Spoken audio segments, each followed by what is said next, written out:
भारत का इतिहास वीरता और पराक्रम की अनगिनत कहानियों से भरा पड़ा है, लेकिन इन कहानियों में कुछ नाम ऐसे हैं जो समय की धूल में दबे नहीं बल्कि आज भी गूंजते हैं। इन्हीं में से एक नाम सम्राट पृथ्वीराज चौहान का है। अजमेर और दिल्ली को अपनी राजधानी बनाकर इस युवा सम्राट ने भारत की राजनीति में ऐसी धाक जमाई थी कि उनका नाम सुनते ही दुश्मनों के दिल कांप उठते थे। पृथ्वीराज सिर्फ तलवार और भाले के धनी नहीं थे, बल्कि ज्ञान और विद्या में भी माहिर थे। उन्हें कई भाषाओं का ज्ञान था, गणित और दर्शन की समझ थी और उनकी सबसे बड़ी कला शब्द भेदी बाण चलाने की थी। यानी बिना देखे वो सिर्फ आवाज सुनकर लक्ष्य को भेद देते थे। उनके शौर्य की कहानियां इतनी मशहूर थी कि पड़ोसी राज्यों की राजकुमारियां भी उनके नाम पर मोहित हो जाती थी। लेकिन इतिहास सिर्फ वीरता की गाथा नहीं होता, उसमें राजनीति, राइवलरी और धोखे का खेल भी चलता है। पृथ्वीराज की कहानी में भी यही सब था। एक तरफ उनकी दुश्मनी कन्नौज के राजा जयचंद से थी, जिसकी बेटी संयोगिता से जुड़ी प्रेम कथा आज भी लोक कथाओं में अमर है। दूसरी तरफ पश्चिम से मोहम्मद गौरी नाम का एक नया खतरा उठ रहा था, जो सिर्फ लूटपाट नहीं बल्कि भारत में परमानेंट राज करना चाहता था। साल 1191 में तराइन की धरती पर जब पृथ्वीराज चौहान और मोहम्मद गौरी की सेनाएं आमने सामने आई तो इतिहास ने करवट ली। इस युद्ध में पृथ्वीराज ने अपनी रणनीति और ताकत से गौरी को धूल चटा दी। कहा जाता है कि पृथ्वीराज चौहान ने मोहम्मद गौरी को 16-17 बार हराया था और हर बार उसे माफ कर जिंदा छोड़ दिया था। लेकिन उनकी यही उदारता उनके और भारत के लिए आगे चलकर आत्मघाती साबित हुई। आइए जानते हैं सम्राट पृथ्वीराज चौहान की पूरी कहानी, जिनकी वीरता आज भी भारत की मिट्टी में गूंजती है। चौहान वंश की जड़ें जयपुर के पास सांबर और आमेर से जुड़ी हुई थी। इसी वंश के राजा अजयराज ने अजमेर शहर की नींव रखी थी, जो आगे चलकर चौहान वंश की शक्ति का केंद्र बना। चौहान डायनेस्टी की स्थापना 6th सेंचुरी में वासुदेव चौहान ने की थी। इसी वंश में आगे चलकर 11th सेंचुरी में सोमेश्वर चौहान नाम के एक पराक्रमी राजा हुए। सोमेश्वर ने अपने जीवन काल में कई युद्ध लड़े और अपने एम्पायर का एक्सपेंशन किया। माना जाता है कि जब राठौड़ की आर्मी ने दिल्ली के राजा अनंगपाल तोमर पर अटैक किया था, तो अजमेर के राजा सोमेश्वर चौहान ने राजा अनंगपाल तोमर का सपोर्ट किया। उनकी मदद से अनंगपाल तोमर इस युद्ध को जीत गए, जिसके बाद दोनों के बीच गहरी दोस्ती हो गई।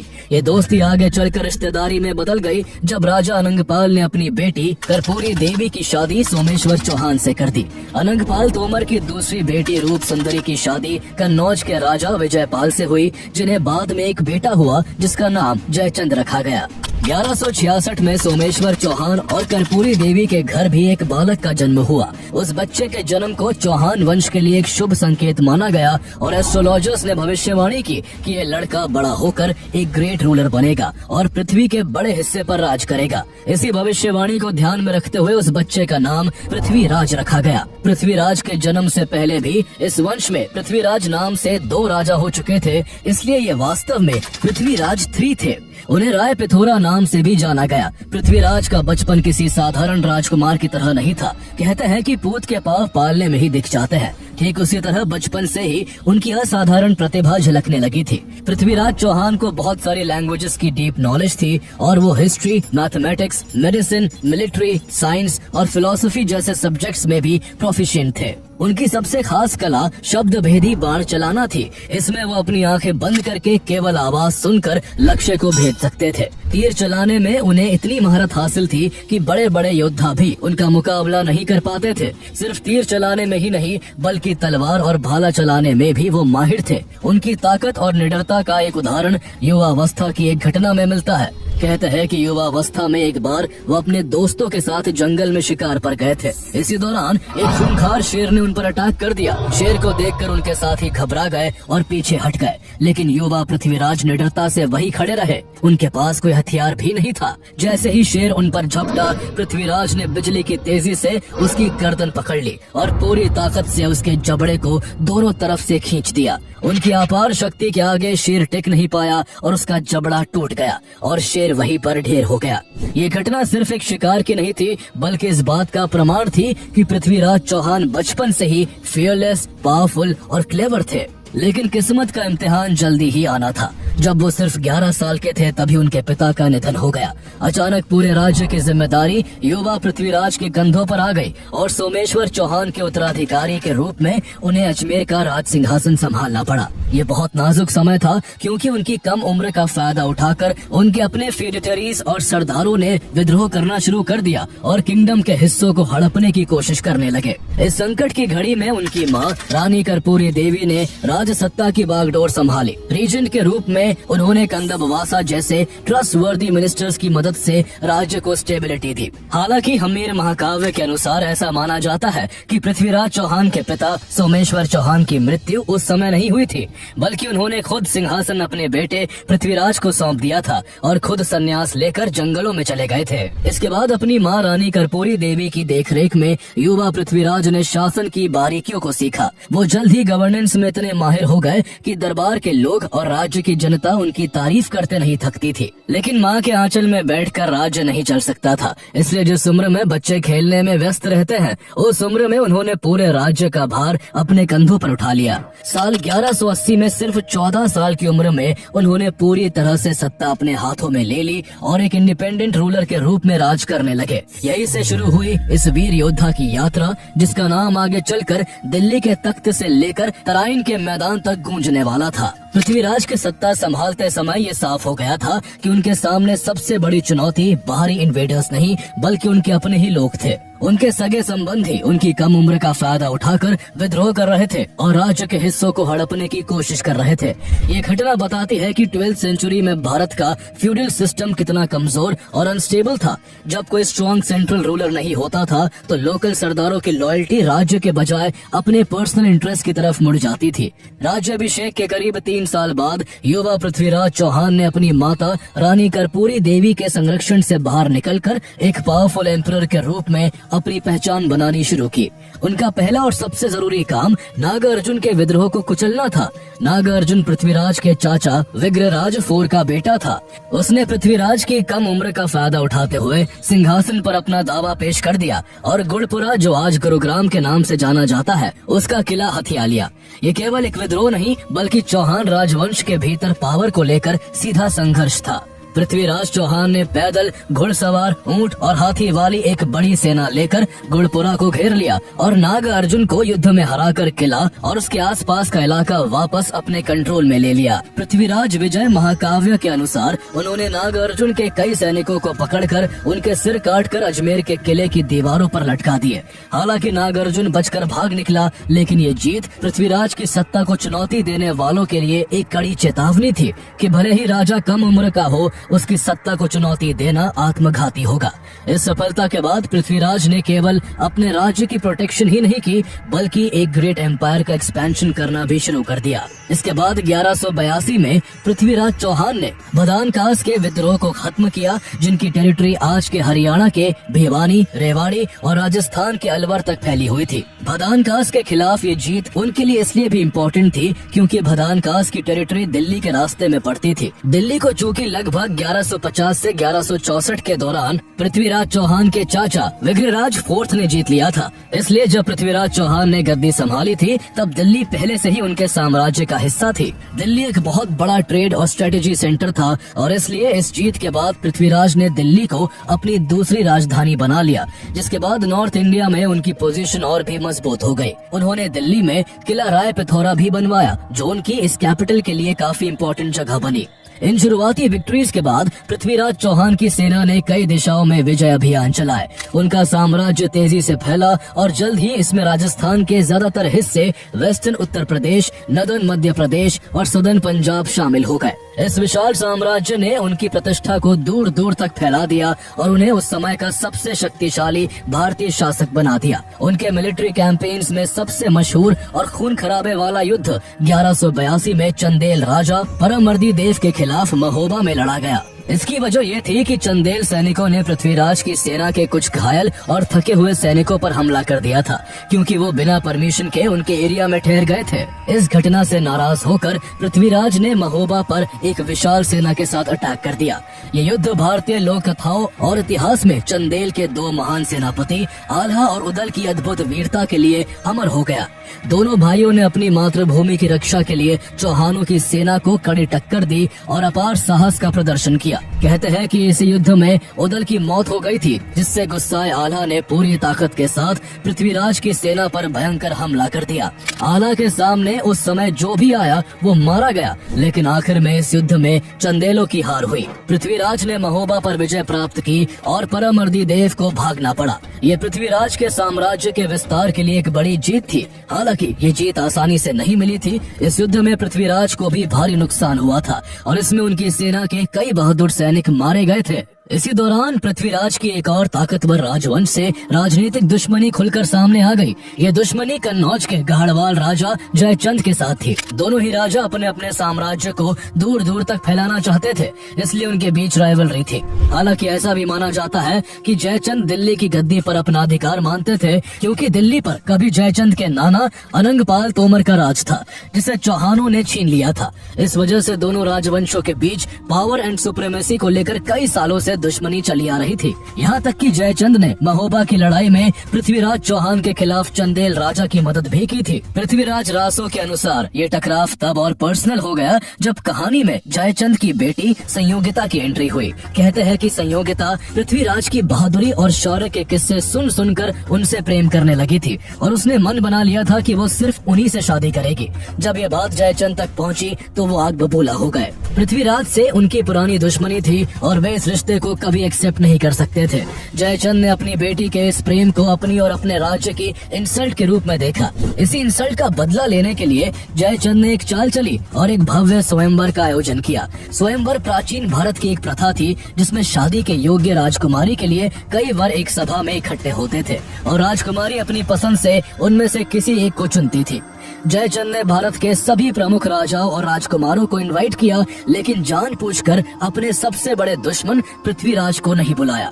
इतना ही नहीं, जयचंद ने पृथ्वीराज का और भी अपमान करने के लिए उनकी एक स्टैचू बनवाई और उसे दरबार के मेन गेट पर एक द्वारपाल की जगह पर खड़ा कर दिया।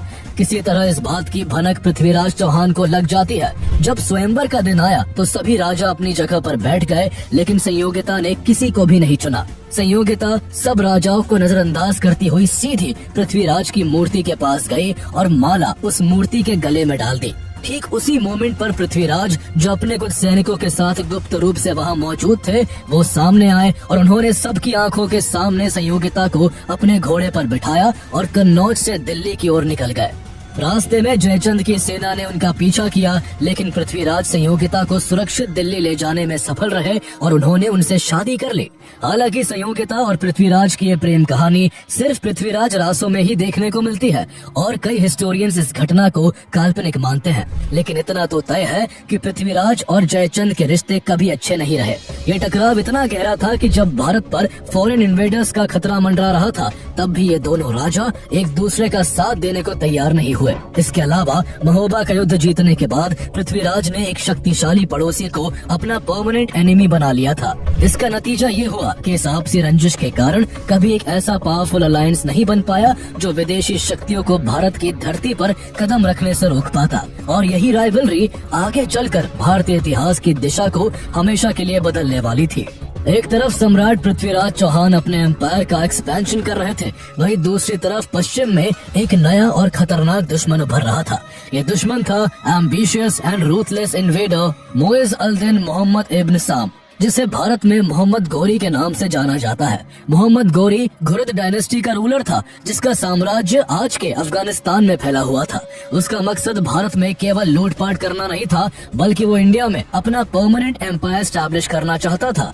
इसी ख्वाहिश में गौरी ने 1178 में गुजरात के चालुक्य शासक भीम II के राज्य पर बड़ा हमला कर दिया। लेकिन यहाँ उसे एक पावरफुल रेजिस्टेंस फेस करना पड़ा, जिसका नेतृत्व भीम द्वितीय की माँ रानी नायकी देवी कर रही थी। उन्होंने गौरी की सेना को इतनी बुरी तरह से हराया कि वो बैटलफील्ड से जान बचाकर भाग खड़ा हुआ। ये गौरी के लिए एक बड़ी हार थी, जिसने उसे अपनी स्ट्रेटेजी बदलने पर मजबूर कर दिया। उसे समझ आ गया कि दक्षिणी रास्ते से भारत में घुसना बेहद मुश्किल है, इसलिए उसने अपना रास्ता बदला और नॉर्थ पर फोकस किया। उसकी ये नीति काम कर गई और उसने जल्द ही सिंध, पेशावर और सियालकोट पर कब्जा कर लिया और 1186 में लाहौर के शासक खुसरो शाह मलिक को हराकर उसे भी हथिया लिया। इन लगातार विक्ट्रीज के बाद गौरी रुकने वाला नहीं था। अब उसका अगला निशाना चौहान साम्राज्य था। 1191 में उसने अचानक हमला करके तवार हिंद यानी आज के भटिंडा के किले को अपने कब्जे में ले लिया और उसे अपने सेनापति जियाउद्दीन और 1200 घुड़सवारों के हवाले कर दिया।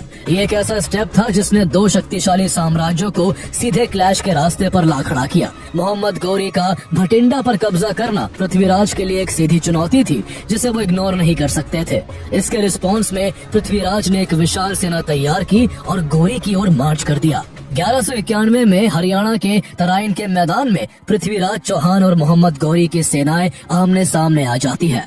इस युद्ध में दोनों सेनाओं की अपनी अपनी स्ट्रेंग्थ थी। गौरी की सेना के पास घुड़सवार धनुर्धर थे जो अपनी स्पीड के लिए जाने जाते थे, जबकि पृथ्वीराज चौहान की सेना मुख्य रूप से पैदल सेना थी, लेकिन उनके पास हाथियों की शक्ति थी और उनकी सेना आमने सामने की लड़ाई में बेहद माहिर थी।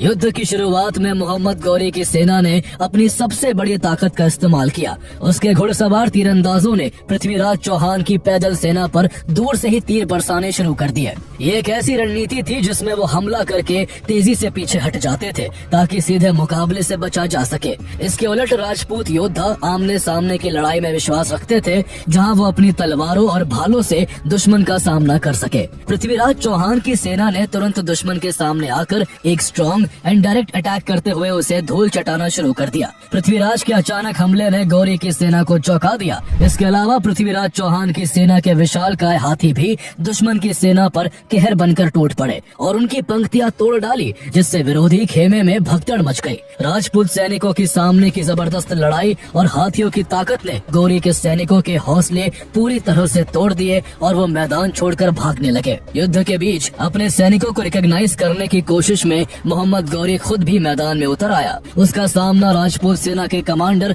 और दिल्ली के गवर्नर गोविंद राय से हुआ। गौरी ने भाले से उन पर अटैक किया, लेकिन गोविंद राय ने गौरी के भाले को रोक दिया और पलटवार करते हुए गौरी को घायल कर दिया। गौरी लगभग बेहोश होकर गिर पड़ा। किसी तरह उसके एक सोल्जर ने उसे बैटलफील्ड से बाहर निकालकर उसकी जान बचाई। अपने कमांडर को पीछे हटते देख गौरी की सेना का मोराल पूरी तरह टूट गया और बचे कुचे सैनिक भी मैदान छोड़कर भाग गए। पृथ्वीराज की सेना ने वापस तवार हिंद फोर्ट को कैप्चर कर लिया, लेकिन इस जीत के बाद पृथ्वीराज ने एक ऐसी रणनीतिक भूल की जिसकी कीमत आगे चलकर उन्हें और पूरे भारत को चुकानी पड़ी। उन्होंने भागते हुए दुश्मन का पीछा नहीं किया और मोहम्मद गौरी को जीवन दान दे दिया। ऐसा माना जाता है कि सम्राट पृथ्वीराज चौहान ने मोहम्मद गौरी को इसी एक युद्ध में नहीं बल्कि 16-17 बार हराया था और हर बार उसे छोड़ दिया था। ये राजपूतों की वॉर एथिक्स और जेनरोसिटी का प्रतीक था। वो भागते हुए दुश्मन पर वार नहीं करते थे। मॉडर्न हिस्टोरियंस इसे पृथ्वीराज सिंड्रोम कहते हैं, जहां दया दिखाने की आदत दुश्मन को दोबारा ताकतवर बनने का मौका दे देती है, लेकिन यही उदारता बाद में आत्मघाती साबित होने वाली थी।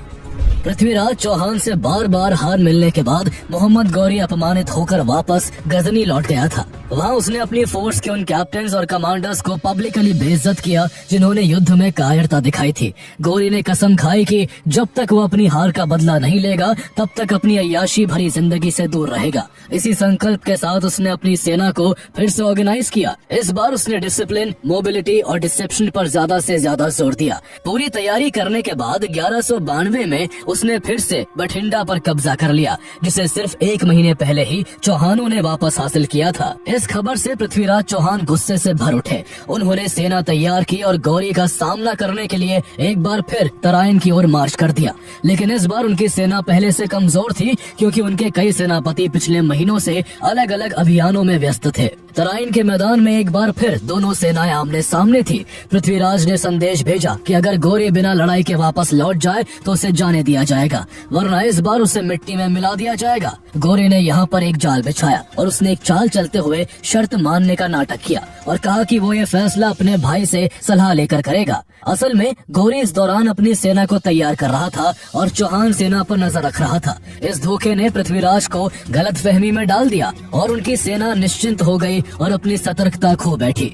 यही उनकी सबसे बड़ी गलती साबित हुई। गौरी को पता था कि राजपूत आमने सामने की लड़ाई में बेहद ताकतवर है, इसलिए उसने अपनी सेना को छोटी छोटी यूनिट्स में बांटा और उन्हें निर्देश दिया कि उन पर दूर से हमला करे और जैसे ही राजपूत सेना पलटवार करे वैसे ही लड़ाई छोड़कर वो पीछे हट जाए। गौरी की चाल काम कर गई। जैसे ही उसकी सेना ने राजपूतों पर दूर से हमला किया, पृथ्वीराज चौहान की सेना दुश्मन का पीछा करने लगी, लेकिन ये एक ट्रैप था। लगातार पीछा करने से राजपूत सेना के हाथी, घोड़े और पैदल सैनिक थक गए। रात भर उन्हें आराम करने को नहीं मिला। जब अगली सुबह राजपूत सेना अपने डेली रूटीन्स में बिजी थी और डिसऑर्गेनाइज थी, तब गौरी की सेना ने उन पर अचानक डिसाइसिव अटैक कर दिया। इस धोखेबाजी और स्ट्रेटेजिक क्लेवरनेस के सामने राजपूत सेना टिक नहीं पाई। सम्राट पृथ्वीराज चौहान की हार हुई और उन्हें प्रिजनर बना लिया गया। इस तरह तराइन का दूसरा युद्ध गौरी की डिसाइसिव विक्ट्री के साथ खत्म हो गया।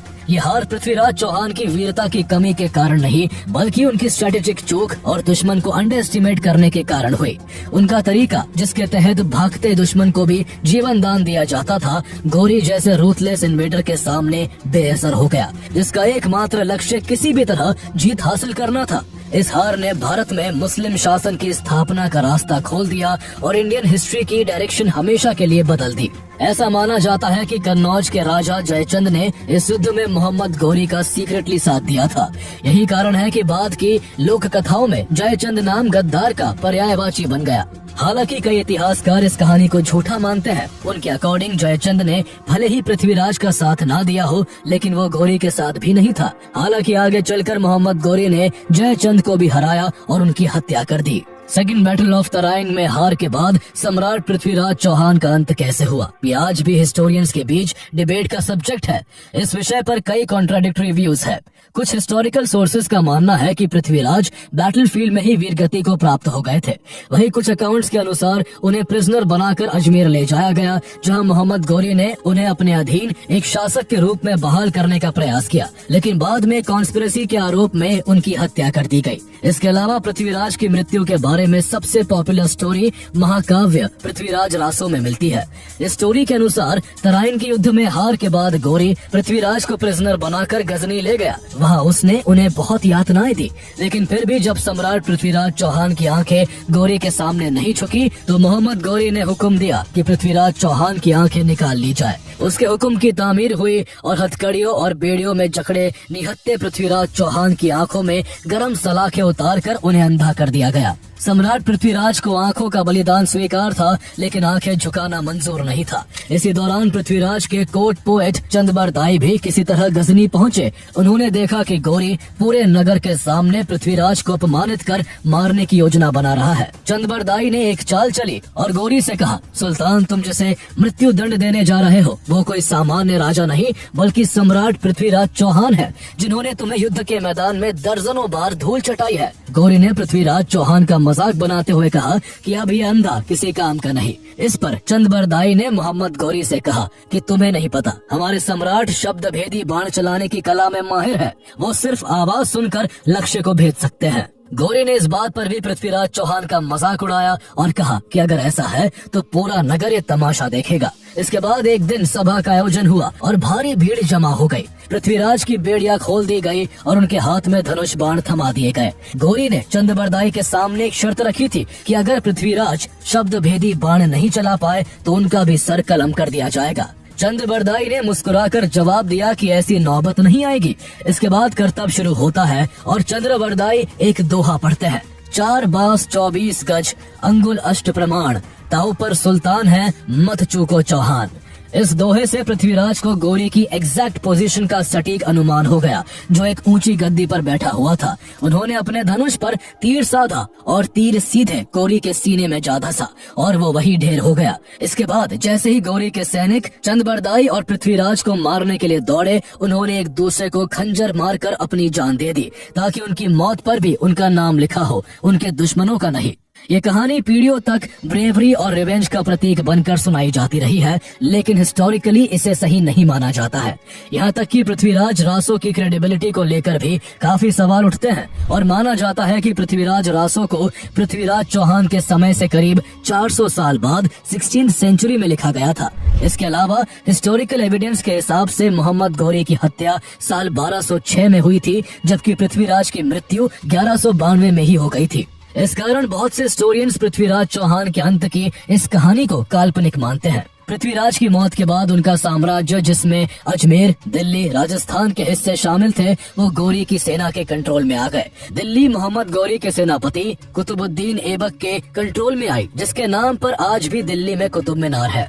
इसके अलावा अजमेर में गौरी ने पृथ्वीराज के नाबालिग बेटे गोविंदराज फोर्थ को कठपुतली पपेट रूलर बनाया, जो गौरी को टैक्स देता था। पृथ्वीराज के भाई हरिराज ने इसे स्वीकार नहीं किया और गोविंदराज फोर्थ को हटाकर अजमेर पर अधिकार कर लिया। इस विद्रोह से क्षेत्र में अस्थिरता बढ़ गई, जिसका लाभ उठाते हुए मोहम्मद गौरी के सेनापति कुतुबुद्दीन ऐबक ने अजमेर पर हमला कर दिया और हरिराज को हरा दिया। इससे रही सही कसर भी पूरी हो गई और जो अजमेर कभी राजपूतों की शान हुआ करता था, वो अब दिल्ली सल्तनत का हिस्सा बन गया। साम्राज्य के अन्य हिस्से जैसे महोबा लोकल डायनेस्टीज में बट गए या उन्हें मोहम्मद गौरी ने जीत लिया। इस तरह पृथ्वीराज चौहान की मृत्यु के बाद भारत में मुस्लिम इन्वेजन काफी बढ़ गया था, जिससे मुस्लिम रूल की नींव पड़ी, जो सदियों तक चला। लेकिन सम्राट पृथ्वीराज चौहान की वीरता, साहस और शौर्य की कहानियां इतिहास में अमर हो गई। उनकी कहानी ने आने वाली पीढ़ियों को प्रेरित किया और उन्हें नेशनल प्राइड का प्रतीक बनाया। उनकी विरासत हमें ये याद दिलाती है कि भले ही युद्ध में हार हो जाए, लेकिन वीरता, सम्मान और साहस की कहानी कभी नहीं मरती।